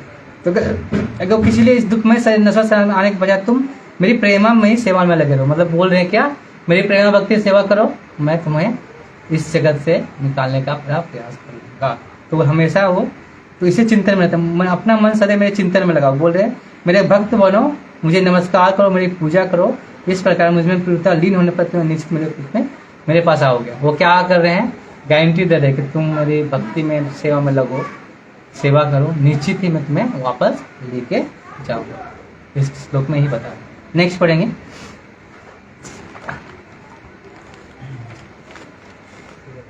श्रील भक्तिविनोद ठाकुर इन श्लोकों की व्याख्या इस प्रकार करते हैं। कृष्ण भक्त को संतों के सद्मार्ग पर समझना चाहिए, भले ही वह दुष्ट चरित्र क्यों ना हो। मनुष्य को चाहिए कि दुष्ट चरित्र का अर्थ ठीक से समझे। बद्ध जीव को दो प्रकार के कार्य करने होते हैं, एक तो शरीर के पालन के लिए तथा दूसरे आत्म साक्षात्कार के लिए। सामाजिक पद, मानसिक विकास, स्वच्छता, तपस्या, भोजन तथा जीवन संघर्ष, ये सब शरीर के पालन के लिए है। आत्म साक्षात्कार का कार्य भगवत भक्त होने पर संपन्न होता है और इसमें भी कार्य करना होता है। ये दो विभिन्न कार्य समानांतर चलते हैं, क्योंकि बद्ध जीव शरीर का पालन नहीं त्याग कर सकता है, लेकिन जो भक्ति में वृद्धि होती है तो शरीर पालन के लिए किए जाने वाले कार्य घटने लगते हैं। जब तक भक्ति का अनुपात सही बिंदु तक नहीं पहुंच जाता, तब तक यदा कदा सांसारिकता का प्रदर्शन हो ही जाता है। लेकिन इस बात को ध्यान में रखना चाहिए कि ऐसी सांसारिकता अधिक काल तक नहीं चल पाती, क्योंकि भगवत कृपा से ऐसी अपूर्णताएं शीघ्र ही समाप्त हो जाती है। अतएव भक्ति का मार्ग ही एकमात्र सही मार्ग है। यदि मनुष्य सही मार्ग पर रहे तो यदा कदा सांसारिकता के आ जाने से आत्म साक्षात्कार की प्रगति में रुकावट नहीं आती। तो मनुष्य शिला भक्ति विनोद ठाकुर इसमें बता रहे हैं कि कोई भक्त या संत है, कोई दुराचरित मतलब कोई गलत रास्ता मतलब दुष्चरित के भी हैं, लेकिन फिर भी क्या भगवान की भक्ति कर रहे हैं। तो दो दुष्चरित के बारे में बता रहे हैं कि बद्ध जीव को दो प्रकार के, एक शरीर पालन करना है और दूसरा क्या करना है, आत्म साक्षात्कार के लिए कार्य करना है। तो ये दो चीज होना चाहिए बद्ध जीव के लिए। एक क्या, पहला शरीर का पालन, दूसरा आत्म साक्षात्कार के लिए काम करना। तो जैसे सामाजिक पद है, मानसिक विकास है, स्वच्छता, तपस्या, भोजन तथा जीवन संघर्ष, ये सभी शरीर के पालन के लिए। क्या क्या, मानसिक विकास, अपना मानसिक विकास, स्वच्छता, तपस्या और भोजन और जीवन का संघर्ष, ये क्या है। तो ये कितने चीज में, 1 2 3 4 5 6 चीज जो है, सामाजिक पद, मानसिक विकास, स्वच्छता, तपस्या, भोजन तथा जीवन का संघर्ष, ये क्या है, शरीर के पालन के लिए। तो मनुष्य के कार्यकलाप का उस भाग को जो आत्म साक्षात्कार के लिए किया जाता है, वो उस भक्त के होने के कर्तव्य के अंतर्गत संपन्न होता है। इसके लिए मनुष्य को तथा संबंधी कार्य करने होते हैं। तो क्या करना, अगर मनुष्य को इसके बाद आत्म साक्षात्कार के लिए क्या करना है, भगवान की भक्ति के लिए क्या अंतर्गत जो काम होते हैं वो करने हैं, भगवान के जुड़े। तो जो कोई बद्ध जीव अपने शरीर का पालन का त्याग नहीं कर सकता, लेकिन जो भक्ति में वृद्धि होती है, क्या करते हैं, जो भक्ति में वृद्धि होती है, क्या करते हैं, धीरे धीरे शरीर का पालन का वो कम होते जाता है और क्या, आत्म संस्कार का वो बढ़ते जाता है। हम कब समझेंगे कि हम सिर्फ भक्ति में प्रगति कर रहे हैं, वो चेक करना पड़ेगा। जब हम शरीर के बारे में थोड़ा कम सोच के शरीर के बारे में सोचना है, ऐसा नहीं कि शरीर को पूरा तरह से छोड़ना है, शरीर का सोचना भी है, साथ में आत्म संस्कार का उतना ही सोचना है जितनी आवश्यकता है। आवश्यकता से अधिक जितने सोचते लगते फिर क्या, शरीर का हम ज़्यादा सोचने लगते हैं, फिर हमको कंफर्टेबल चीज़ सोचने लगता है कि हमको थोड़ा कंफर्टेबल है। हम लोग कितना चीज़ त्याग करते हैं, हम भक्ति करेंगे, नींद का त्याग करते हैं, सुबह उठने का, नींद का त्याग, माला करो, जप करो, ध्यान से जप करो, बैठो। अब इस समय में नींद आता है 3 से 4 बजे, शाम कर रहे हैं, हम लोग फिर क्लास कर रहे हैं, वो भी एक त्याग है। त्याग करते हैं, भगवान का सुन रहे हैं, भगवान का बोल रहे हैं, ऐसा तो वो भी त्याग है। तो भगवान के बारे में जो चीज़ हम लोग करते हैं उसमें देखा जाता है कि शरीर का कितना हम लोग क्या यूज कर रहे हैं, मतलब जितनी आवश्यकता है उससे ज़्यादा कर रहे हैं, उसमें हम लोग एक बार सोचना चाहिए, पढ़ना चाहिए कि हम उससे अधिक हो रहा है, ये कम हो रहा है, उसके बारे में। तो यही है, मनुष्य यदि शरीर मांग में जा रहा तो यदा कदा संसारिकता में आ जाने पर भी आत्म की प्रगति में रुकावट नहीं आता। तो बोले कि कभी कभी क्या होता है, कभी कभी हम लोग धीरे धीरे कभी कभी ऐसा अचानक हम लोग भी पुराने जो जीवन है उसके बारे में याद आ जाता है, पुराने गाने याद आ जाते हैं, पुराना प्लेलिस्ट याद आ जाता है। तो वो उसमें हम लोग नहीं होना है, हम लोग को प्रयास करते रहना है। बोला था वही बोले ना कि बार पतन हो फिर भी प्रयास करना है, और पतन हो रहा है फिर भी रोज प्रयास करना है कि हमको फिर से उठना है। अब प्रयास करते ही वो प्राप्त होगा। हम लोग क्या बोले, संसारिकता मतलब संसार की चीज़ें, भौतिक जो पहले के जो हम लोग क्या होता है ना, संस्कार चीज़ों में, भौतिक भोगों में हम लोग भौतिक इच्छा हो रही है, फिर भी हम भगवान की भक्ति भी कर रहे हैं साथ साथ में, दोनों इच्छा है। लेकिन हमको प्रयास करना चाहिए कि करते रहना चाहिए। उस समय में पतन हो रहा है फिर भी करते रहना चाहिए। क्या है कि अगर हम जिस समय छोड़ेंगे तो फिर हम फिर से वापस चले जाएंगे उस, हमें प्रयास करते रहना चाहिए। आज गलती हुआ फिर से करना चाहिए, हमको नहीं हो रहा है, हमको अच्छा नहीं लग रहा है। कुछ लोग बोलते हैं ना कि प्रभु जी आज हम क्या करें प्रभु जी, हमको मन ही नहीं लग रहा है जब करने में, तो एक काम करते हैं छोड़ ही देते हैं, अपराध हो ही रहा है तो छोड़ ही देते हैं। तो ना यहाँ जा रहे हैं ना वहाँ हो पा रहा है, तो ऐसा नहीं करना है, तो प्रयास करते रहना है, छोड़ ही नहीं देना है उसको। क्या करना है, उसको प्रयास करते रहना। वो आ रहा है लेकिन वो आएगा ही, वो तो दिक्षण है, हमें नहीं कोशिश करना छोड़ना है। तो पेशेंट है तो हमें क्या है, पेशेंट के तौर पे तो कभी कभी बीमारी आ जाता है, लेकिन हमें दवा खाने छोड़ते नहीं रहना है, दवा खाते रहना है, प्रिकॉशन पूरा कंप्लीट करना, कोर्स पूरा कंप्लीट करना, ऐसा। नेक्स्ट पढ़ेंगे क्या है 10वां से 11 में है, कृष्ण कृपा के भक्ति में सेवा कैसे प्राप्त करते हैं, किस कृपा से कैसे कर सकते, वो पढ़ें 10वां 11। भक्ति की सुविधाएं निर्विशेषवादियों को नहीं मिल पाती, क्योंकि वे भगवान के ब्रह्म ज्योति स्वरूप के प्रति अनुरुक्त रहते हैं। जैसा कि पिछले मंत्र में सुझाया गया है, वे ब्रह्म ज्योति को भेद नहीं पाते, क्योंकि वे भगवान के व्यक्तित्व में विश्वास नहीं करते। उनका व्यवसाय अधिकतर शब्दों की जादूगरी है तथा वह कार्य मानसिक कल्पनाओं से संबंधित होता है। फलस्वरूप निर्विशेषवादी निरर्थक श्रम करते हैं, जैसा कि भगवत गीता के 12वें अध्याय में पुष्टि की गई है। इस मंत्र में है क्लेशो अधिकारकस्तेषा तेषाम अव्यक्ता चेतासाम। अव्यक्ता है गतिर दुख देह अवधिर वाप्यते। मतलब बोलते हैं कि लोग जो क्या करते हैं ब्रह्म ज्योति का क्या करते हैं, ध्यान लगाते हैं, उसका क्या होता है, वो बार बार इस दुख की प्राप्ति बार बार इस भीड़ में आते रहते हैं, दुख की प्राप्ति होता रहता है। जैसे ये जो निर्विशेषवादी नहीं, कल क्या हुआ, मेरे पे फोन आया, वो जो है ना अवतारी पुरुष के नाम से वो जो जेल गए, ऐसे नाम नहीं ले सकता मैं, तो वो एक भक्त हैं उधर के, तो मेरे को कॉल कर देते हैं। वो भी ड्राइवर हैं, वो बहुत अच्छा भक्ति कर 16 माला करता है, रात को भी मतलब ड्राइविंग करके 16 माला कर जब करता था। उसके पास एक व्यक्ति आया जो वो बोलता है ना कि कोई भगवान नहीं है, सब वो अवतार है ना, कबीर के अवतार, वही भगवान है। तो वही बताते, कबीर ही भगवान है ऐसा। तो उनको बोला कि कहाँ लिखा है, तो उनको पूछा ना शास्त्र में कहाँ लिखा है, तो बोलता मैं कोई शास्त्र नहीं मानता, कोई पुराण नहीं मानता, कोई कुछ नहीं मानता मैं। तो बोले कुछ तो प्रमाण तो होता है ना, आप तो कुछ बोल रहे हैं तो हम कुछ प्रमाण देते हैं कि हम इस भगवत गीता में लिखा है। तो बोले भगवत गीता में बताया गया, भगवत गीता को मानते से। तो बोले भगवत गीता से मतलब भगवत गीता से मैं बता रहा हूँ। 10वें अध्याय के 8वें श्लोक में बोलते भगवान हम सर्वोच्च इति मतलब भजनते माँ बुद्धा माँ भवा हम स्वान्विता। वो बोल रहे हैं, तो बोलता है नहीं, वो बोलते हैं सर्वध्यान प्रति माम एकम शरणम वजा।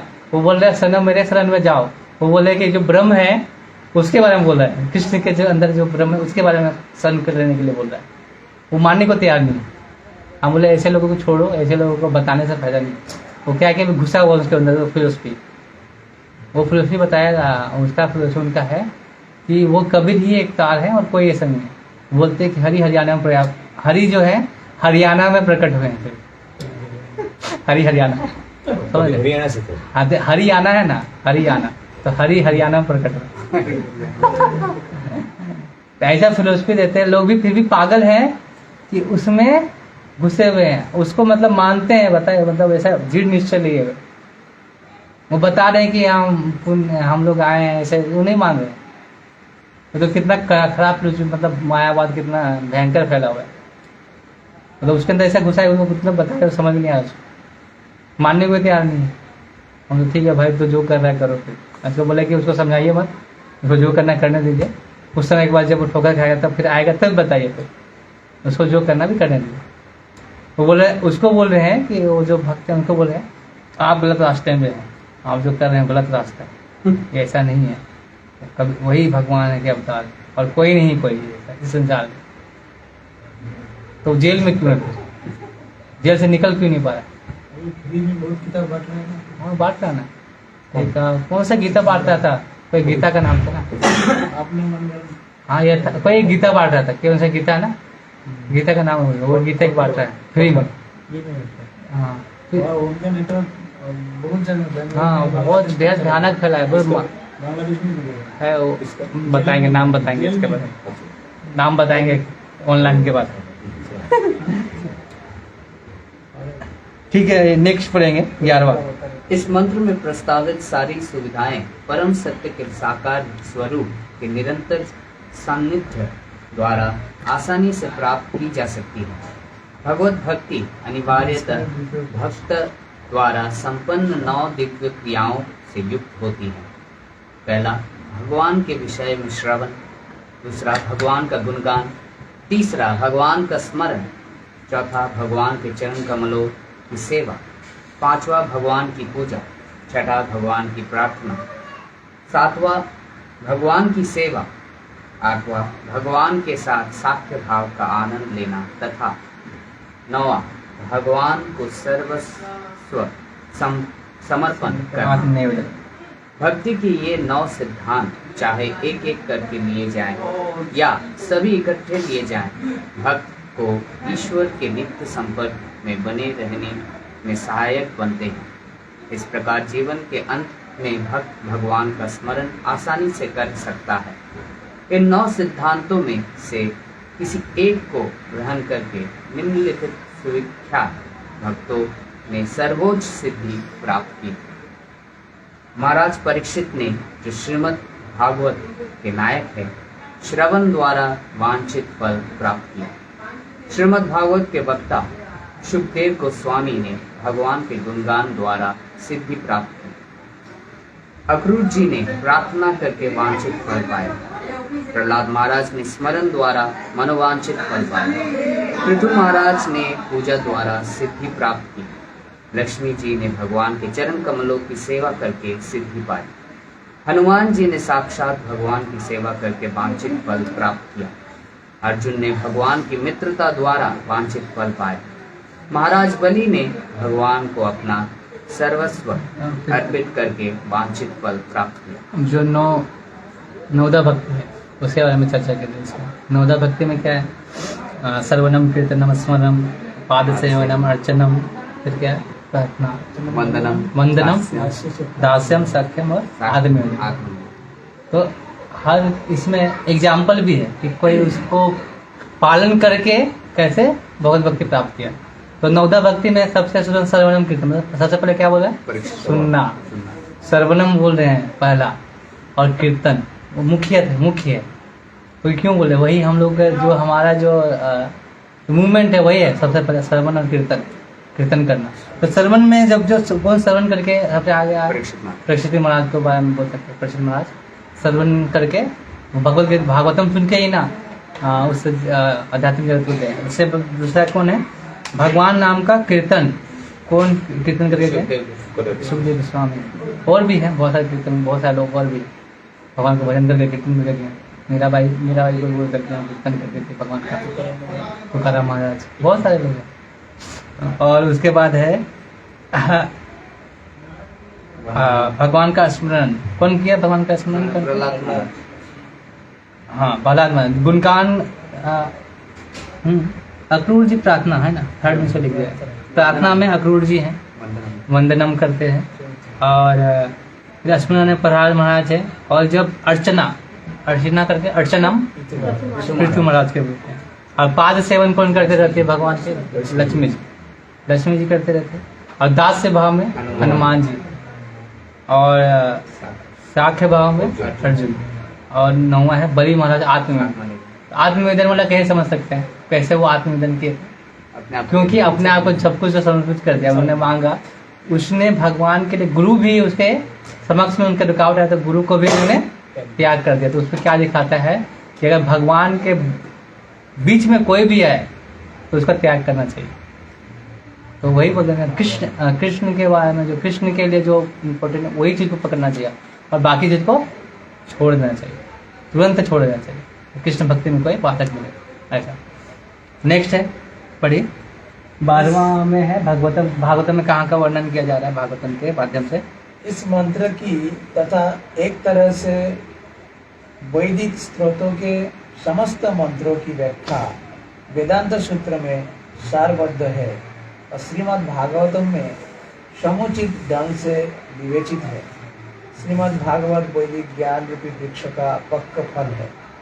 श्रीमद् भागवत में यह मंत्र विशेष महाराज परीक्षित तथा सुखदेव गोस्वामी की भेंट के प्रारंभ में पारस्परिक प्रश्नोत्तर में विवेचित हुआ है।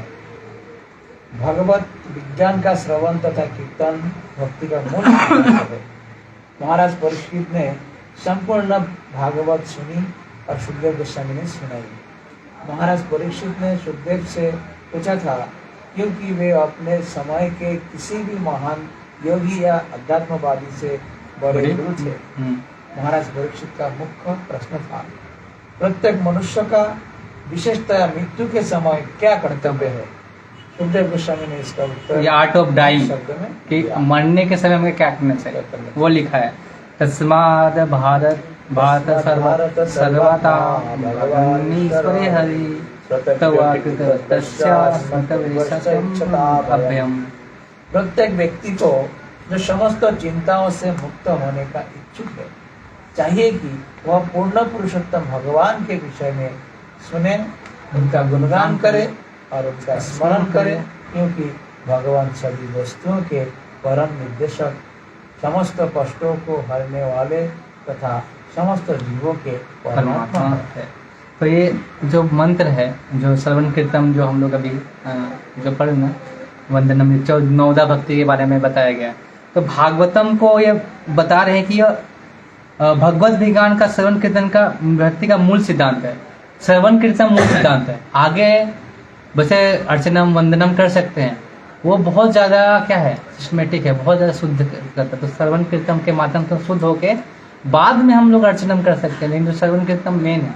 फिर हम लोग को पहले क्या बोलते हैं कि सुनो, जो जब क्या बोलते हैं, जब करो तो उसको सुनो, तो सुन के जो हमारी शुद्धि प्राप्त होगी। इसलिए मूल सिद्धांत वही है श्रवणम कीर्तन। तो भागवतम कहाँ शुरू होता है? पहले एक सुना रहा है, क्या सुन रहे हैं, प्रसिद्ध में तो सुन के ही ना उनको भगवान के बारे में, भागवतम के बारे में सुन रहे हैं। तो वो सुनने का जो भागवत सप्ताह कहाँ शुरू हुआ? वहीं शुरू हुआ, 7 दिन का कथा भागवतम सप्ताह। तो उसी में बता रहे हैं कि प्रसिद्ध महाराज पूछ रहे हैं कि प्रत्येक मनुष्य का विशेष मृत्यु के समय क्या करना चाहिए, आर्ट ऑफ डाइंग क्या है, मृत्यु के समय हमें क्या करना चाहिए, उसके बारे में पूछ रहे हैं। तो क्या बता रहे हैं? तस्माद भारत सर्वताम भगवान ईश्वरे हरि। तो वो बता रहे भगवान ईश्वर हरि क्या करना है? श्रोतव्य, उसको सुनना है, कीर्ति को सुनना है। और क्या है? अस्मृतता, मतलब उसके स्मरण करना है, उसके बारे में सुनना है। जो समस्त हिंसाओं से मुक्त ऐसे प्रकृति का सुने, क्या करें? उनके बारे में गुणगान करे, उनका स्मरण करे, उनका क्या करना है? निर्देश, तभी हम समस्त कुष्ठ दूर हो सकते हैं। यही भागवतम बता रहा है। श्रवण करने, भगवंतम क्या बता है? वही श्रवण करने, कीर्तन करना, भक्ति करना। जो भक्ति का जो सबसे पहला मूल रूप बता रहे हैं श्रवण कीर्तन। अब कहीं बताते तो श्रवण कीर्तन को सबसे मूल रूप से बताते हैं। आप दास का हमें भी कर सकते हैं, लेकिन श्रवण कीर्तन मूल रूप है, उससे आपका शुद्धि जल्दी, कलमा जल्दी जाते हैं। अब नेक्स्ट पढ़ेंगे 14 और 15। 13 से 15 कैसी परीक्षा में तैयारी करना चाहिए, हमारा जो मृत्यु परीक्षा है उसकी तैयारी कैसे करनी चाहिए। पढ़िए 14 पढ़िए। तथा कथित मानव समाज सामान्यतः रात्रि में सोने तथा संभोग करने में और दिन में यथासंभव अधिकाधिक धन कमाने या परिवार के पालनार्थ वस्तुएं खरीदने में लगा रहता है। लोगों के पास पूर्ण पुरुषोत्तम भगवान के विषय में बातें करने या उनके विषय में जिज्ञासा करने के लिए बहुत कम समय रहता है। उन्होंने ईश्वर के अस्तित्व को कई प्रकार से नकार रखा है, जिनमें मुख्य है उन्हें निर्विशेष घोषित करना, अर्थात उन्हें इंद्रिय बोध रहित बताना। किंतु वैदिक साहित्य में चाहे वे उपनिषद, वेदांत सूत्र हो या भगवद गीता तथा श्रीमद् भागवत हो, ये घोषित किया गया है कि भगवान सचेतन है और अन्य सभी जीवों से श्रेष्ठ है। उनकी महिमामय कार्यकलाप उनसे अभिन्न है। अतः मनुष्य को संसारी राजनीतिज्ञों एवं समाज के तथाकथित बड़े बड़े लोगों की अनुचित गंदी बातें सुनने तथा बोलने में लिप्त नहीं होना चाहिए, अपितु जीवन को इस तरह ढालना चाहिए कि एक पल भी व्यर्थ गवाए बिना वह देवी कार्यकलापों में लग सके। श्री ईशोपनिषद हमें ऐसे देवी कार्यकलापों की ओर निर्देशित करता है। यदि कोई भक्ति का अभ्यस्त नहीं हो जाता। इतना कर लेते हैं, उसके बाद नेक्स्ट लास्ट में पढ़ेंगे, जिसका कंक्लूजन है लास्ट। तो इसमें क्या है कि इसमें बता रहे हैं कि लोग क्या कर रहे हैं, सामान्यतः सोना खाना बस उसी में लगे हैं। रात्रि में सोने और संभोग करने और दिन में अधिक धन कैसे कमाया जाए उसी का सोचते हैं। और ऐसे करने के लिए उन्होंने क्या बनाया है? एक एजुकेशन सिस्टम बनाया है। कौन सा एजुकेशन सिस्टम? जिसमें भगवान नाम का चीज़ ना, भगवान से कैसे दूर जाया जाए वो ऐसा सिस्टम बनाया है। ऐसा आप देखते हैं कि जो बच्चे के स्कूलों में ये पढ़ाया नहीं जाता, भक्ति के बारे में, भगवान के बारे में कभी चर्चा नहीं की जाती।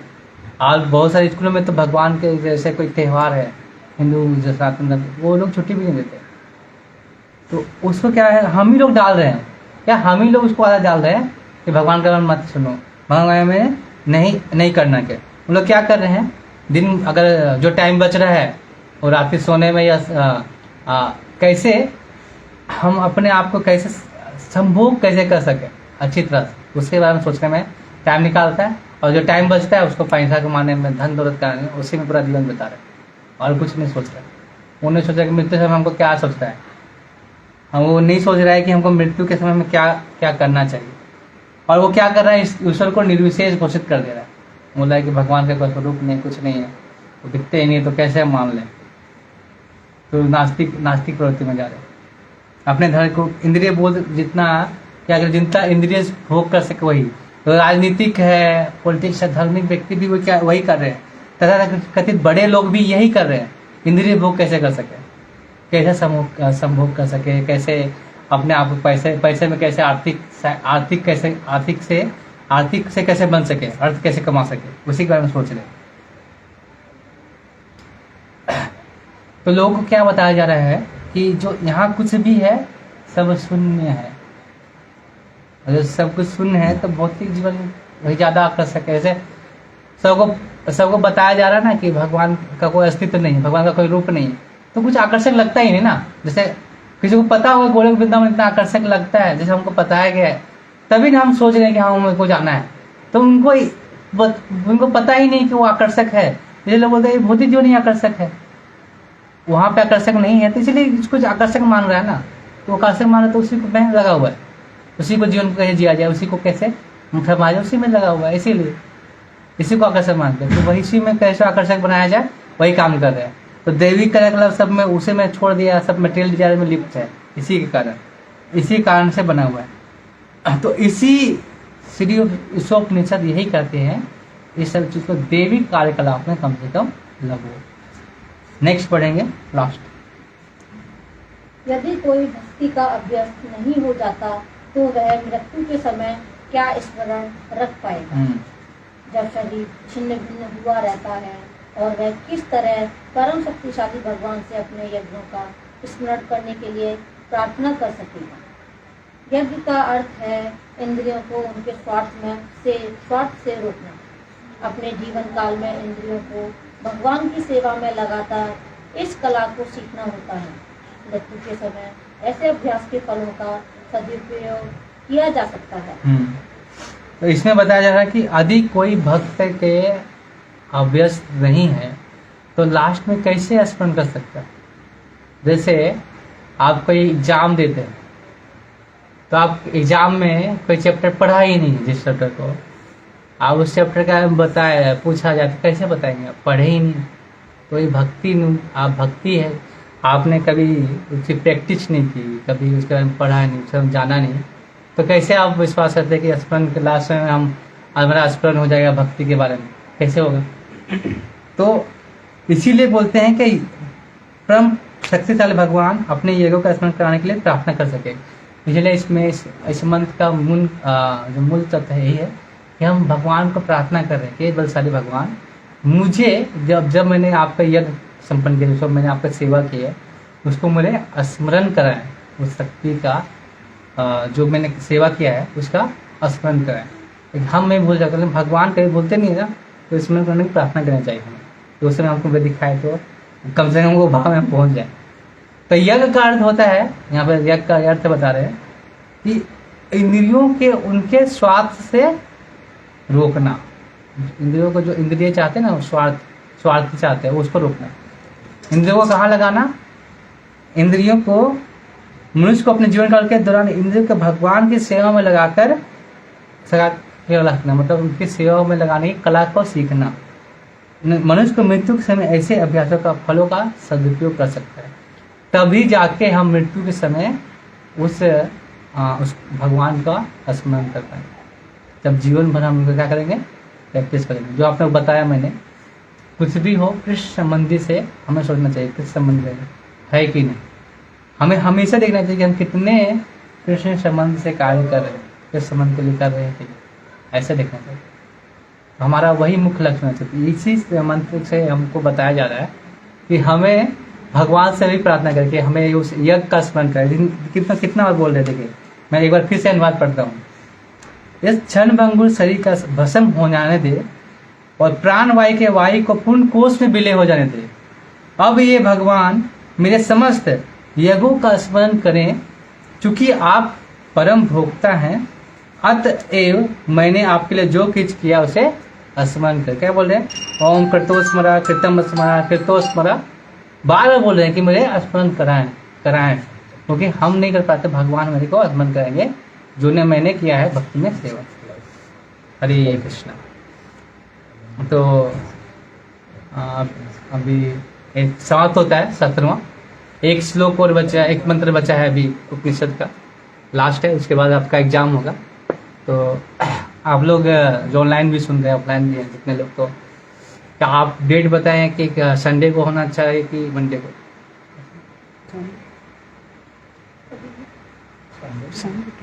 संडे को क्या है कि बहुत लोग जॉब में नहीं आते तो वो एग्जाम दे सकते हैं। हाँ, तो राधाष्टमी भी है, अगर राधाष्टमी को नहीं हो पाया तो अगले संडे कैसा कुछ करते हैं, क्या जाए तो अच्छा लगेगा। अगले संडे तो 5 तारीख को जाना है, क्लास ऑनलाइन करना, ऑनलाइन भी सकते हैं। नहीं तो फिर इसी संडे को मैं ले लूँगा 10 से 12 से, शाम को प्रोग्राम है ना जी। हाँ, गीता में खत्म हो रहा है तो अगले संडे को गीता शायद होगा। 3 एग्जाम है तो मैं इसी संडे को लेता हूँ। ताज़ा है तभी तुरंत हो जाएगा एग्जाम, तो अभी समाप्त। तो इस संडे का मैं करता हूँ, ऐसे आपको नोटिफिकेशन चल जाएगा, होगा एग्जाम। तो अभी लास्ट है, अब जो नेक्स्ट मंत्र है, लास्ट मंत्र है। अगर कुछ सवाल है तो अभी भी आप ऐसे मैसेज कर सकते हैं, ऐसे नंबर तो है, आप फ़ोन कर सकते हैं। उसके बाद हम लोग फिर नेक्स्ट संडे को एग्ज़ाम हो जाएगा। तो सिंपल सा एग्ज़ाम है, ज़्यादा नहीं होगा, जो आप पढ़े हैं उसी से होगा। जो भी है उसके मंत्र, उनका मंत्र लिखा होगा, जो 7 सवाल के अंत में मंत्र लिखा होगा उस मंत्र दिया गया है। तो आप बुक का उपयोग करके उसको देख के लिख सकते हैं। तो ओपन बुक एग्जाम। तो प्रभु जी मंत्र को समझना होगा। मंत्र क्या उसका, आप अगर पढ़े होंगे उस लाइन को तो वो लाइन से ही क्वेश्चन है, लाइन में ही आता है क्वेश्चन। मंत्र मंत्र नहीं समझ आता है ना। तात्पर्य है ना मंत्र। नहीं मतलब मंत्र लिखा हुआ आएगा या मंत्र लिखा नहीं आएगा, क्वेश्चन रहेगा, हाँ। उससे क्वेश्चन रहेगा, मंत्र नहीं रहेगा, क्वेश्चन रहेगा, नंबर रहेगा, उसमें से आपको खोज के लिखना है तात्पर्य से। हाँ। ठीक है, तो मैं आज को सेशन को समाप्त करते हैं। शिला प्रभुपाद की जय। श्री शक्ति की जय। समझ भक्त बिंदु की जय। हरे कृष्ण। हरे कृष्ण।